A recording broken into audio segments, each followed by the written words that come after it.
มันเว้ามาถามแล้วหนีเลยพี่น้องว่าสิมาขอน้องพลอยให้บ่ทุกเอาเมื่อเลยได้มั้ยเลยแล้วก็หอยอ๋อกระปูเว้าให้เพิ่นเพิ่นเครียดขนาดเว้าว่าบ่แต่งข้าวให้อายกินว่าซั่นที่จริงเพิ่นแต่งมีกุ้งอยู่เนาะ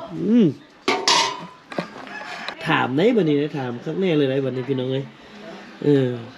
เพราะว่าโดนเลยเด้ที่มาถามน้องพลอยว่ายังบ่มีคำตอบรอถามพ่อก่อนว่าซั่นเนาะคันบ่มี FC ซื้อไดต้มน้ำให้น้องไอสิให้บ่ซุกซื้อให้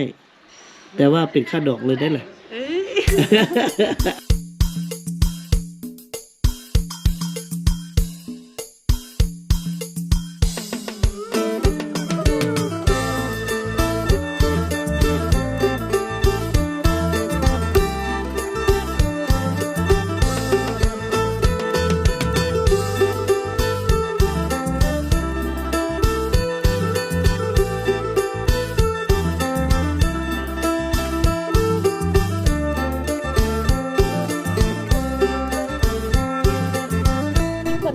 สบายดีนกเพิ่นก็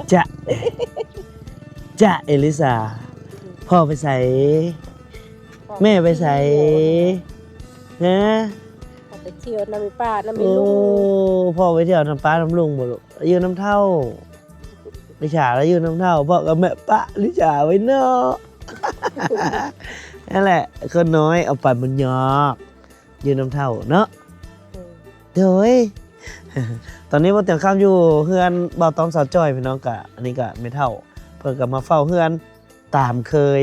ยามที่ลูกสาวลูกเคยบ่อยู่ไม่เท่าก็เอาหลานเฝ้าเฮือนพี่น้องทักทายสบายดีก็บ่แต่คำนักไก่เนาะกะมื้อนี้มาเยี่ยมยามบ้านนาดีอีกครั้งนึงพี่น้องเอ้ยเป้าหมายกะ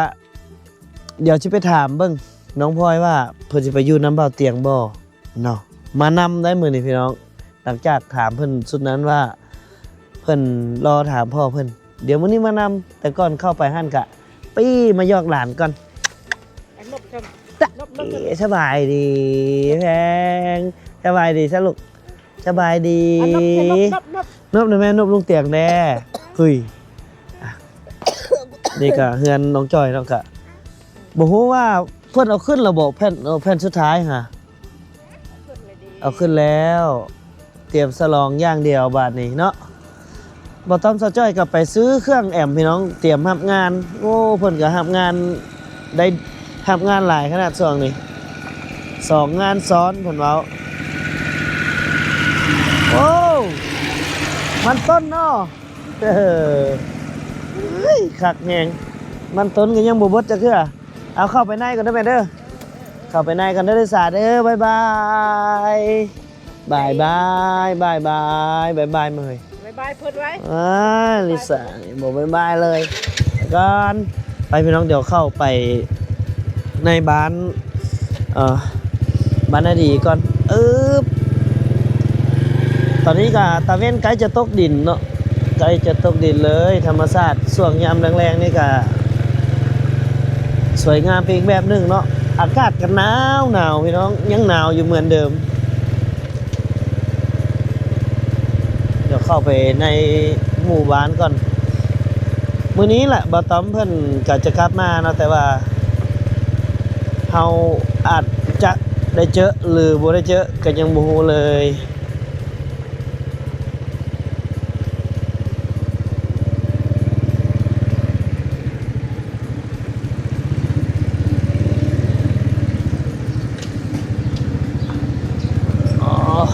ได้มันหลายแท้คนบ่มันจะคือมันนี่ก็ได้เฮ็ดลายสวนนี่เลยลายโซนลายให้โอ้เบิ่งพญางัวหลายขนาดงัวก็ได้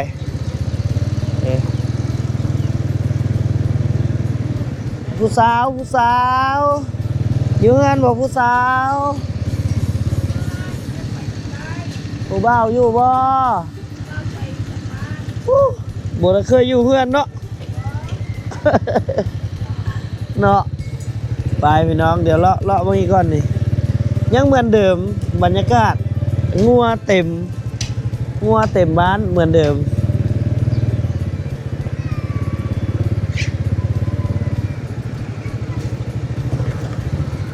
สบายดีนั่นน่ะบ่นี่ออกกำแล้วบ่ออกแล้วได้จักมือยังว่าออกเลย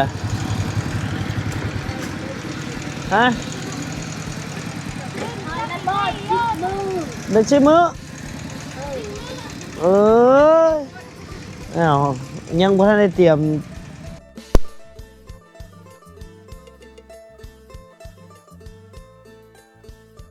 เด็ดหัวป่าเมืองใดพี่จังกินมันกันเด้อว้ายองค์นี้คือนอนคักแต่อุ่นขนาดเพิ่นมาเบิ่งดูเอามาแต่สิได้นี่ มาที่ห้วยปุ่น ตัวบักยืดเลย ตัวบังเยอะเลยปานคิวน้อยๆนี่นี่ เฮ็ดมกบ่ เฮ็ดก้อยคืออยู่ ปล่อยให้มันแบบว่าลอยเลยเนาะไล่ตักกินเนาะคักเด้อบัดนี้โอ้โอ้ออกเลยทางพี่ เข้า ออกกำแล้วแข็งแห้งไอ้น้อยไปหากินแล้วอ่ะสามียังบ่แข็งแห้งบ่ได้กินกับพี่ฉันแม่ลูกอ่อน นี่แหละฮะ เบิ่งไอ้เบิ่งได้โอ้โห บ่มีซับใส่แล้วมีแต่เกลือ ใส่แต่เกลือ มันก็เซฟแล้วเนาะ แซ่บลองบ่ใส่เกลือแล้วใส่เนื้ออื่นเบิ่งก็สิแซ่บมันขาดเกลือบ่ได้ดอก เซฟกันคือ แซ่บตามภาษาแม่ลูกอ่อน นั่นละเบอร์ก็ตั้งกัน บรรยากาศพี่น้องเอ้ย โอ้แล้ว ยังเหมือนเดิมคือเก่าบ้านนาดีโอ้มาแล้วดิไปใช่ไหมมาเพื่อนว่าไฟใหม่มันเป็นอะไรอย่างจูดเองเลยคันว่าไฟลัดวงจรไฟฟ้ากับบุมีเนาะยันดังนะดังไฟเลย ดังไฟแล้วอย่าเรานอนนะ มันเป็นลมเลยเนาะ มันลมเนี่ยดีแล้วยังออกกันเขาเนี่ยนะพ่อเท่าอย่างเพื่อนพ่อเท่าจัง เพื่อนไม่เท่าค่ำ โมเมนต์เฮือนแก่พุ่นนะบอก ชนทุ่งอันนี้เก็บทุ่งอันนี้ โมเมนต์เฮือนเขาเคยไปเท่านึงหรือบ่เฮือนเลย ยังนี่ เอาออกกลับเลยร้อยเอาไปก่อนเด้อไปเลาะอีกก่อนหน่อยหนึงโอ้ยอาหารแม่ลูกอ่อนใส่ตะเกียบก็พอแข็งแห้งก่อนต้องกินแซ่บๆแข็งแห้งแหละแข็งแห้งแล้วให้ผัวซื้อซีนมาเฮ็ดซอยจุยานพอแห้งเนาะอดเอานะไปก่อนเด้อไปก่อนสิค่ำแล้วพี่น้องสิค่ำมืดตื้อตาแล้ว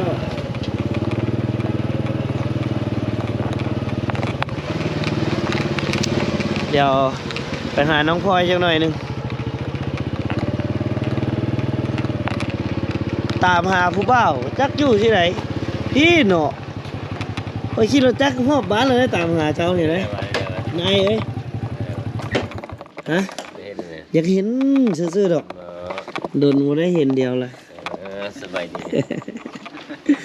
บุกกระเดียวไปไทยน้ำเขาซะดอก ไปไทยทำไม น้ำบอต้อมมาแล้ว เขาไปบ่ ไปเลยอันนี้โบฮูซะไปครับอันนั้นไปกับวัฒนา ไป บอต้อมไปได้ยินไม่เท่าว่าไปซื้ออีสังก็เครื่องตู้เพิ่นหั่นนะสงสัย บ่ฮู้เลย สงสัยมันขาดเอาไว้ไปสุรินทร์เอาโอ้ยบ่ต้องถือเงินเป็นหลายหรอกไปจัก10,000 โอ้โหตาย เพื่อน้องนุ่งนี่แหละเฮ้ยได้ แต่ไปเมื่อนั้นก็แล้วเนาะ เนาะ มาแต่ใช้กัน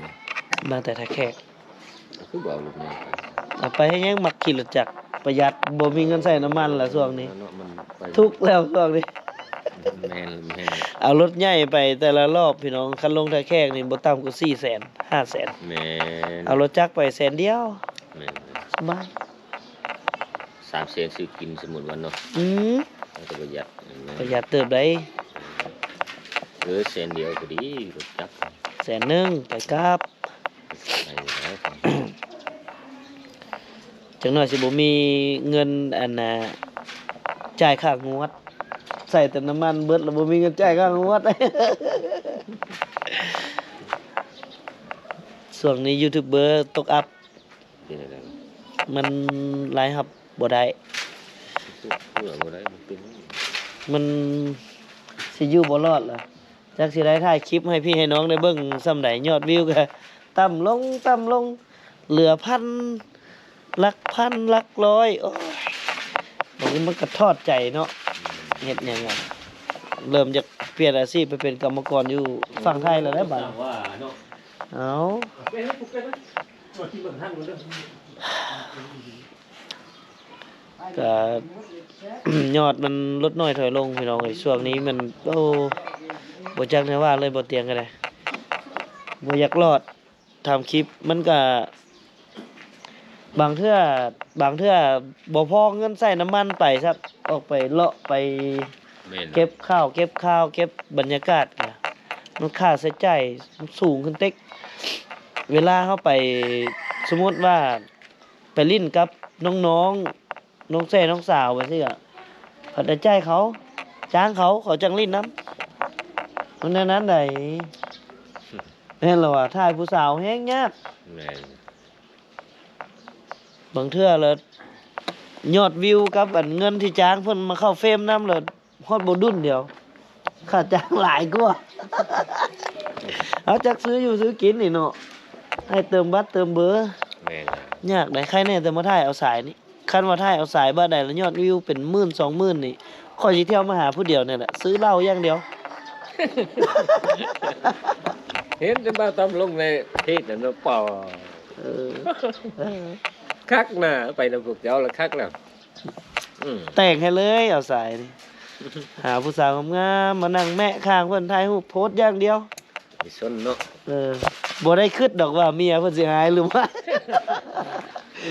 คนเขาหยอกกันได้พี่น้องจังยอ เขา ก ถามมันเขาก็คอมเมนต์ว่าพวกคอมเมนต์ถามมา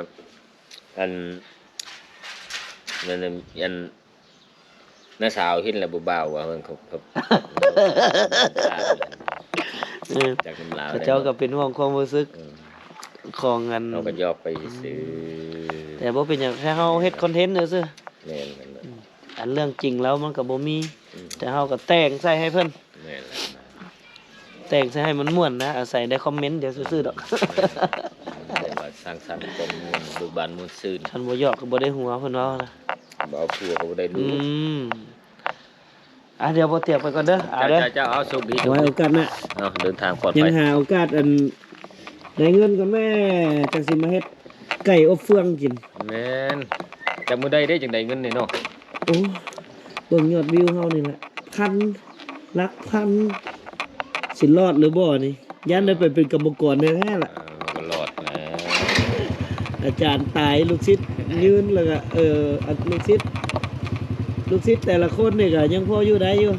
แต่อาจารย์นี่เริ่มสิบ่มีไอเดียละไปกันเด้อ โชคดี โอเคเอามาแล้วเว้ยลูกเคยมาแล้ว แม่เท่าแก้วช่วยเปิดประตูให้แหน่มือสั้นวันดีเฮ้ยหมูอ่ะเอาแล้วพาลูกเขยมายามเลยเด้อบาทนี่ เคยทนได้ลูกเคยเล่นแบบนี้ เอาให้ลากันยังบ่มาบ่สุกนี่เนาะกดซะจักเฟซเนาะได้โอ้ยอันหนาวติมื้อนี้น่ะเฮาคือบ่หนาวอ่ะน้องพลอยไปใส่ล่ะน้องพลอยเฮ้ย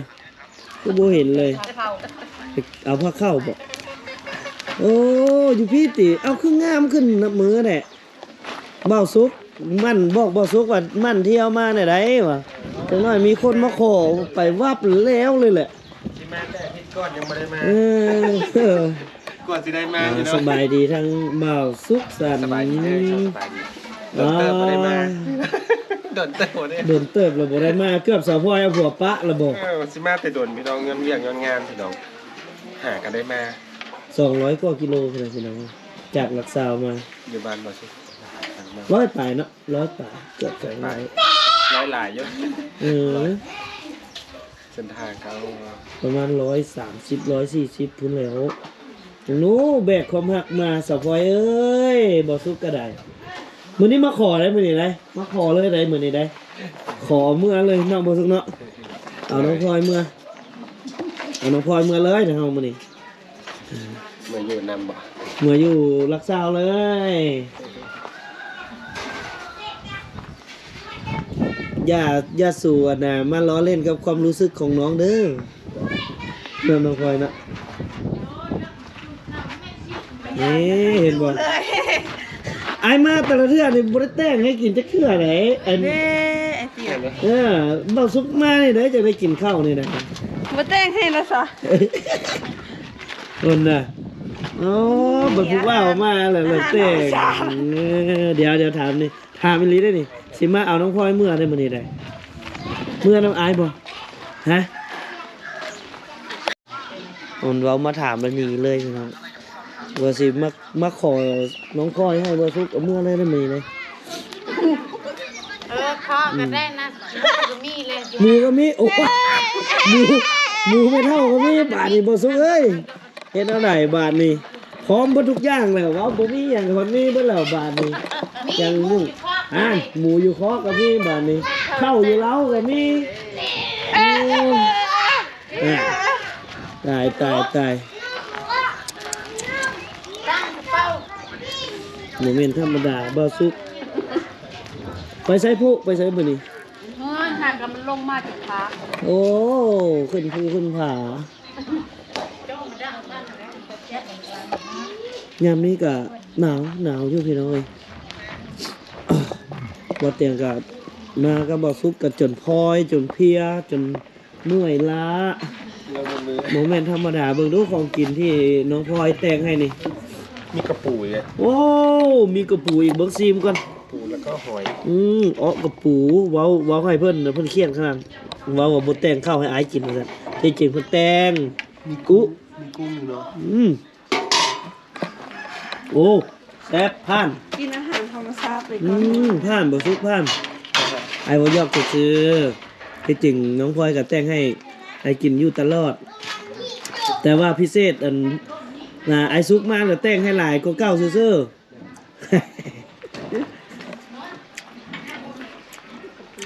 ๆแซ่บเลยพี่น้องมีหยังตอนนี้น้องพลอยแกงหอยแดงบ่หอยโป้อะ ไฮโฟนนี่เป็นโคกอ่ะ อ้าวก็จูบบ่ได้ซะโอ้บ่ได้ ถ้าต้องได้กินบ่เนาะ บ่ได้ต่อยกูโอ้ยอายละจูบมันแห้งเนาะ อันนี้ปลาตัวเองปลา ป้าฮู้ว่าบ่สุขสันต์สิมาแล้วแต่งเขากิน5เยื่อง6เยื่อง น้องก็แต่งคือกันสั่งก่อน ใส่น้องพลอย วันนี้มาหาน้องพลอยอีกครั้งหนึงมาถามไหนบัดนี้ได้ถามครั้งแรกเลยได้บัดนี้พี่น้องเอ้ยเพราะว่าโดนเลยเด้ที่มาถามน้องพลอยว่ายังบ่มีคำตอบรอถามพ่อก่อนว่าซั่นเนาะแต่ว่าก่อนสิถามเรื่องนั้นไอ้เตียงถามหน่อยนี่ซะคันบ่มี FC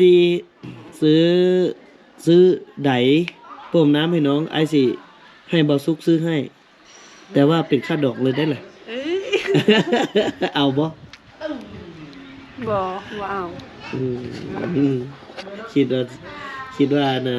เอาลบค่าดองเลยก็ได้เนาะบ่สุกเนาะ ขึ้นเลย คันบ่มีผู้มาจีบนี่ให้บ่สุกมาจีบแล้วนี่นะ